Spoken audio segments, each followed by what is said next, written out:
Sponsored by LG Cinema 3D and Intel. Down here in the bottom left, we're going to have to see the most epic comeback in GSL history in a series this big. If this player is going to recover, can he do it? He is. GSL InCa.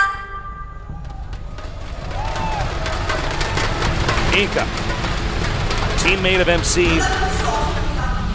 First time here in the finals of the GSL. This guy has quite a reputation. Now, to the upper left, our player who's up 3 games. He's already been a champion of Season 2. I am NesTea. NesTea, one of our oldest players. I believe he's, 32 in Korean age? And a hippo, a duckbill platypus, a snake. What else was on there? A giraffe? Like, what was that sign? I don't know. I'm so confused. Even the zoo is watching the GSL. Of course. NesTea, more dangerous than a hippo. And people don't know this, but hippos kill people. They do. They do. They're very dangerous. They kill more people than lions. Not the mosquitoes, apparently, I found out. No, mosquitoes are the most. But that's Zerg. That doesn't count. Mosquitoes are Zerg. All right. Clearly. I like it right away, what I'm seeing here from InCa. InCa going for a Forge first. He's not going to do the same build. He's saying, all right. Yeah, this is definitely a map you do not go 3-gate expand on. Well, you actually, you just can't do it. The entrance to your base is too big. You only do a 3-warp gate expand on maps where you have a ramp, basically, or a very small entrance point. Yeah. So he's going to get that Nexus very, very quickly. Now, what will be interesting is which build order, which tech route will InCa choose? And there's a lot of ways you can go with this. You can either rush to a Void Ray. You can go to a Robo and do just some medium type thing that doesn't get too aggressive. You could go a 7 warp gate 1-1 timing. You can hit a 5 warp gate +2 blink stalker timing. Right. These are the best options that you have. So I'm really interested to see how he's going to interpret this build, what he wants to do with it, which of these tech paths is he going to take, or did he come up with something new that we really don't ever see after a Forge expand? Yeah, I mean, there's a lot of different ways he can take this game. And, when you do a fast expand, this build actually has, from the Protoss, more options than, for instance, the 3 warp gate expand. Yeah. There's a lot of different things you can do from here. Now, also note, look at the distance between these two. I mean, that is quite a walk. This does mean that NesTea can use counterattacks. We've seen Jelizer do that a lot. Yep.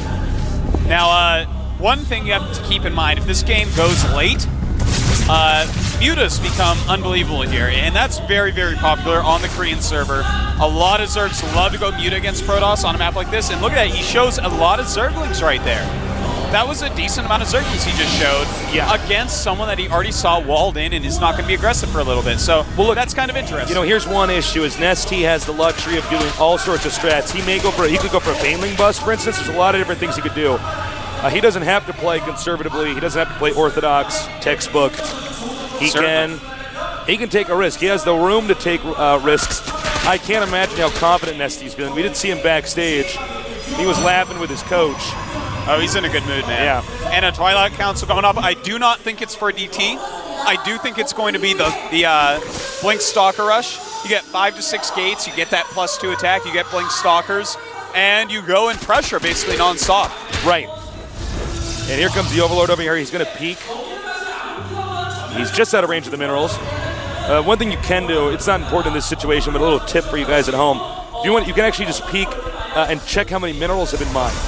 Yeah. You can't really do it against Terran because mules sort of mess up that. But if you ever see your opponent has expanded or whatever, check the mineral. You'll see how long he's been there. Quite true. Maybe you found an expansion late.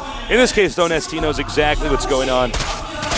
Even a drone getting in on this on these destructible rocks. So, Zerg hates rocks, Tasteless. No, nobody hates rocks more than Zerg. No destructible rock is safe. At this point in time, NesTea is so ahead, he might as well be using Banelings to take out the destructible rocks. He's got so many drones right now. Like, his economy is insane. Oh my god, it's a Dark Shrine.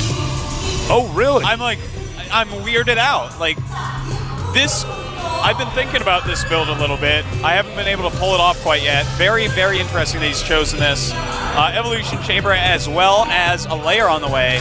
And Dark Shrine takes about 3.5 years to mate.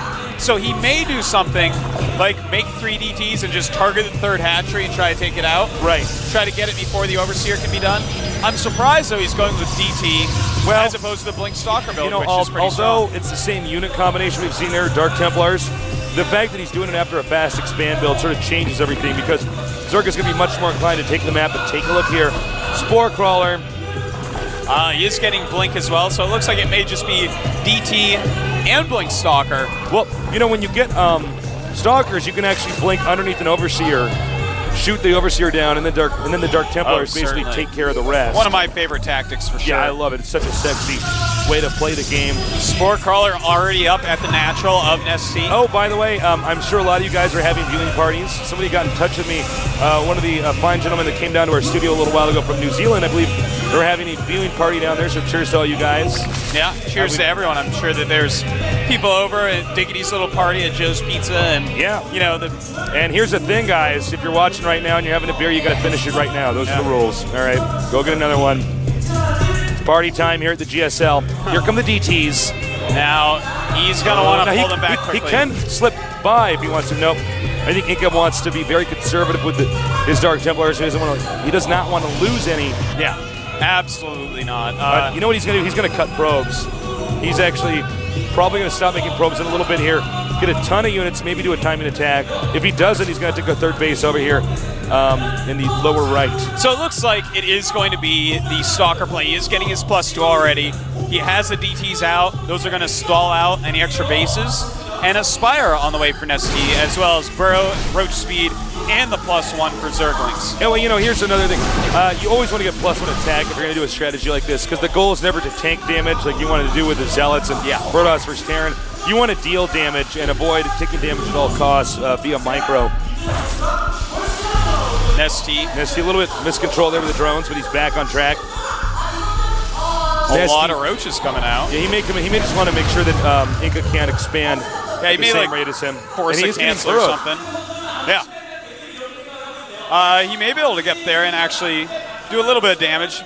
Forcing a cancel would be quite awesome, and burrowing that Zergling would be even better tasteless. Well, with a build like this, the Protoss gets the Robo Bay out very late, which means they can't really deal with burrowed roaches or Zerglings. Yeah. And this is going to be frustrating. You cannot build a structure on top of a burrowed unit. Zealot going to be taken out quite easily. Going for those sentinels as well. Nice intercept. Oh, beautiful by InCa. Yeah. Saves them. Very, very good move. Very nice play by InCa. Oh my god, he actually did end up losing 1 sentry. Still, InCa playing this pretty well here. Now, does he want to reveal that he has Blink? Yes, he does. Now, blinking and killing that roach is somewhat of a tell as far as what strategy he's going for here. NesTea probably already reacting. The algorithm in his brain has been triggered. Oh man, you don't even know. He's figuring out everything right now. He just took out his constellation map, laid it over the Protoss on the mini-map, marked off where the Nexus is. He's making constellations where all the buildings are. He's figuring out everything going on for That's me. right. NesTea expands again.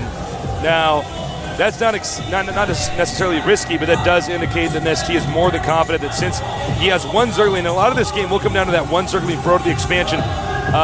InCa can't expand, so he's very confident he's going to hold this. Yeah, a lot of Zerglings are out. We do not see a lot of force fields.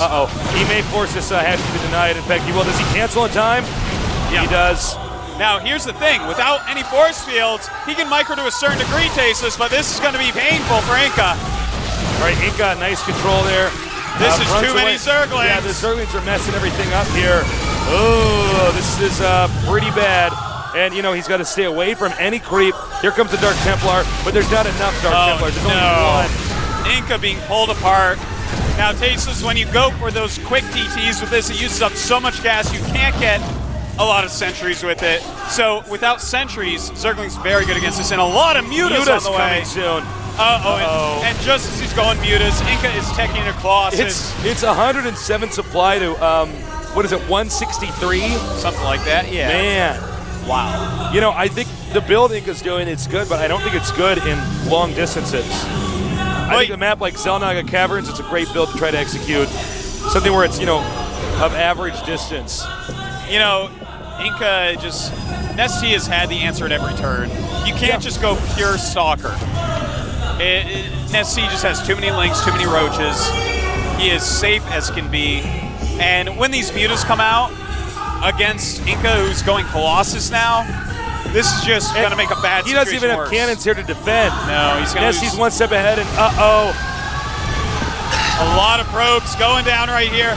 Blinking coming in, but losing mining time, losing probes. Here we go. NesTea moving his units around. Going to force a cancel here very easily. NesTea is everywhere. He is everywhere. Can Tasteless. anybody stop this guy? I don't know, actually. It's hard to say, but InCa certainly cannot. Tasteless. Oh my God! And looks like I he's think actually that's going for the kill. that could be GG here. NesTea closing in here, hammering at every angle. There's really just no way that I could see InCa recovering at this point in time. InCa has absolutely no not. presence on the map. He's essentially been boxed in. NesTea everywhere, expanding, taking the map. NesTea just made like 20 drones at once. That is amazing. NesTea right now, I mean, he can just take whatever he wants on the map, tech whatever he wants, make whatever he wants, because Here comes a warp prism. Yeah. Now here's one way he could start to recover. DT's probably be warped in a moment. And he could take out a lot of these drones. Can this be the turnaround? Spore Crawler on the way. I don't know if he has enough time. Well, let's find out. Muta's on the way, Tasteless. Oh, and the Warp Prism, not exactly a fast flying unit.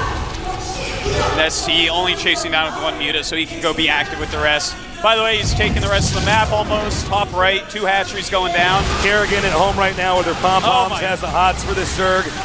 I'm actually surprised InCa blinked into that like that, taking a lot of damage. Again, no cannons. There's no defense here. NesTea denies any map presence here. InCa has just been torn apart by NesTea. We're at a peculiar part in this game where there's actually what NesTea can do is just 100. keep making Mutalisks, and because Protoss is so behind, there's really no way to recover unless you had like a bunch of perfect size storms, and we don't even see that tech up right now. I tell you what, Tasteless, twice the supply, way more bases, better tech, better upgrades. I think this is the first finals that I have ever seen at GSL where one player is so outclassing the other Well, one. maybe the Marine King Prime MVP one I think even in this case, might be. I think in this case, actually, this is even more outclassed. And this here's is what too I said. much. You can just keep making mutas. There's really no way that Protoss can recover. Nobody cares if your micro's that good. It's a game of numbers. Yeah. And Too many Mutas. And I cannot believe it. NesTea just slaughtering InCa off in this match, Tasteless. InCa barely holds that off, but where is InCa going to expand to? NesTea's taking another expansion. Just building hatcheries all over the place. NesTea could pay off your college debts and more with the amount of minerals he is mining right now. Is he a philanthropist, though? What? Is he a philanthropist, though? Yeah, that's the question. I feel like You know he's a gonna baller nerd, but I is think he- he's just going to be greedy and spend all his money on Banelings. Yeah, I think you're right, actually. And, okay, that's it, GG. InCa can't take it anymore. Wow. I think InCa knew he was dead about 5 minutes ago. A bit